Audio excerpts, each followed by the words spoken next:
Democracy in India has always thrived on contradictions. एक तरफ largest democracy in the world का proud claim होता है, तो दूसरी तरफ हर इलेक्शन में एलिगेशंस ऑफ वोट चोरी, ईवीएम हैकिंग या बोगस वोटर्स की कहानियां भी सुनने को मिलती हैं। और अब जब opposition India block openly chief election commissioner Gyanesh Kumar के खिलाफ इम्पीचमेंट की बात कर रही है, तो सवाल सिर्फ एक आदमी की कुर्सी का नहीं, बल्कि इलेक्शन कमीशन ऑफ इंडिया की क्रेडिबिलिटी और इंडियन डेमोक्रेसी के फ्यूचर का है। राहुल गांधी का stern action, warning, Sanjay Kumar का डाटा एरर अपॉलॉजी और सुप्रीम कोर्ट में चल रही बिहार वोटर लिस्ट रिवीजन की लड़ाई, ये सब थ्रेड्स एक दूसरे से जुड़कर एक बड़ी कहानी बनाते हैं कि किस पर भरोसा करे देश का वोटर और किस पर लगाए अकाउंटेबिलिटी का सवाल। दर्शकों, आप तो जान गए होंगे कि पार्लियामेंट के मॉनसून सेशन में 3 नए बिल्स टेबल हुए हैं, जिसमें मिनिस्टर्स, चीफ मिनिस्टर और प्राइम मिनिस्टर के रिमूवल को लेकर लॉ बनाए गए हैं। जैसे ही ये बात बाहर आई, वैसे ही एक डिबेट और भी शुरू हो गई कि क्या इसी तरह का लॉ 2023 में भी बनाया गया था chief election commissioner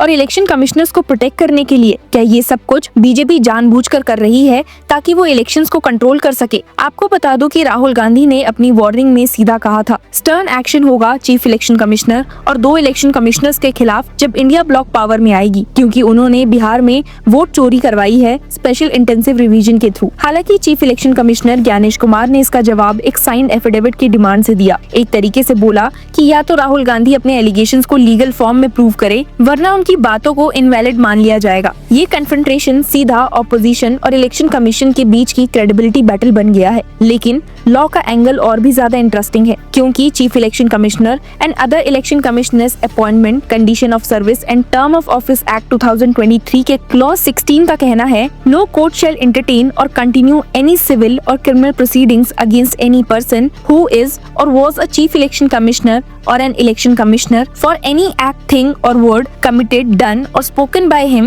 when or in the course of acting or purporting to act in the discharge of his official duty or function। मतलब सिंपल भाषा में उनके डिसीजंस के अगेंस्ट कोई लीगल एक्शन डायरेक्टली नहीं लिया जा सकता जब तक वो अपने ऑफिशियल कैपेसिटी में किए गए हों। तो फिर इसके बाद इम्पीचमेंट ही एक रास्ता बचता है। क्लॉज 11(2) क्लियर करता है कि चीफ इलेक्शन कमिश्नर को सिर्फ उसी तरीके से हटाया जा सकता है जैसे एक सुप्रीम कोर्ट जज को रिमूव किया जाता है। मतलब इम्पीचमेंट मोशन दोनों हाउस ऑफ पार्लियामेंट में 2/3 मेजोरिटी से पास होना चाहिए। ये प्रैक्टिकली इतना मुश्किल है कि पास 75 इयर्स में कभी हुआ ही नहीं है। इसके अलावा भी बाकी इलेक्शन कमिश्नर्स की रिमूवल भी सिर्फ चीफ इलेक्शन कमिश्नर की रिकमेंडेशन पे ही हो सकती है। ऑपोजिशन का थ्रेट शायद पॉलिटिकल थिएटर ज्यादा लगता है, लेकिन फिर भी ये डिबेट को एक कॉन्स्टिट्यूशनल और लीगल डायमेंशन दे रहा है। पर ये सब जिस वजह से हो रहा है वो है कुछ ऐसे पास्ट इलेक्शंस जहां डिस्प्यूट्स उठाए गए थे, और राहुल गांधी ने तो महाराष्ट्र असेंबली इलेक्शन में हुए वोटर मैनिपुलेशन पर डीप डाइव करते हुए एक प्रेस कॉन्फ्रेंस भी की थी। लेकिन अब ट्विस्ट ये आया है कि महाराष्ट्र इलेक्शंस के कंटेक्स्ट में CSDS के सेफोलॉजिस्ट संजय कुमार ने पहले डाटा रिलीज करके बोला था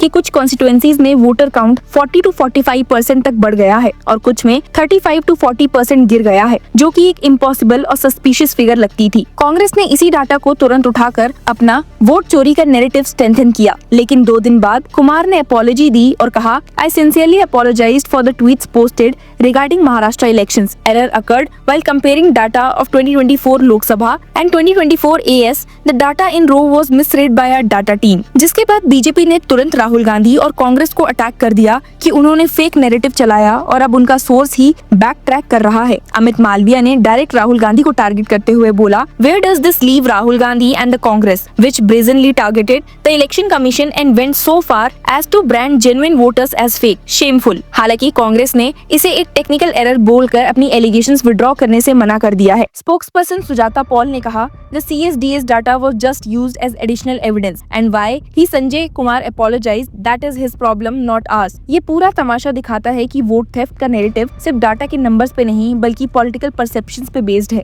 अब इन सब के अलावा बिहार में जो सुप्रीम कोर्ट का ऑनगोइंग हियरिंग है SIR को लेकर, उसने इसे और भी लीगली चार्ज बना दिया है। मल्टीपल पिटीशंस फाइल्ड हैं PUCL, महुआ मोइत्रा, ADR, योगेंद्र यादव, मनोज झा जैसे दिग्गज नेताओं के द्वारा, ऑल एलिजिंग की स्पेशल इंटेंसिव रिवीजन में मास डिसइंफ्रेंचाइजमेंट हुआ है एंड लैक्स ऑफ वोटर्स को इलीगली डिलीट कर दिया गया है। इलेक्शन कमीशन ने अपने एफिडेविट में इन सब एलिगेशंस को डिनाई किया और कहा कि SIR एक प्यूरिफिकेशन एक्सरसाइज है जो वोटर रोल्स को क्लीन करने के लिए की जा रही है। Not manipulation. सुप्रीम कोर्ट ने अभी तक एक इंटरिम ऑर्डर पास किया है जो वोटर राइट्स को प्रोटेक्ट करता है, लेकिन हियरिंग अभी भी चल रही है। दर्शकों, ये वही जंक्शनर है जहां ऑपोजिशन के स्टर्न एक्शन, थ्रेट्स और लीगल फ्रेमवर्क को कोलाइड करते हैं। लॉ उनको प्रोटेक्ट करता है, लेकिन पॉलिटिक्स उनको क्वेश्चन करता है। अगर इंडिया ब्लॉक आता है पावर में और इम्पीचमेंट मूव करता है तो वो प्रैक्टिकली एक इम्पॉसिबल एक्सरसाइज होगी अनलेस मैसिव पार्लियामेंट्री सपोर्ट हो। लेकिन वही मूव अगर सिर्फ थ्रेट के रूप में भी होता है तो चीफ इलेक्शन कमिश्नर और इलेक्शन कमिश्नर की क्रेडिबिलिटी को क्वेश्चन करने का काम भी हो ही जाता है। इस होल कंट्रोवर्सी को अगर थोड़ा और गहराई से देखें तो एक और कॉन्ट्रडिक्शन निकल कर आती है। इलेक्शन कमीशन ने अभी एक बड़ा स्टेटमेंट रिलीज करके अपने 28 रिफॉर्म्स हाईलाइट किए in Bihar SIR, linking death registration with voter rolls, ECI net platform,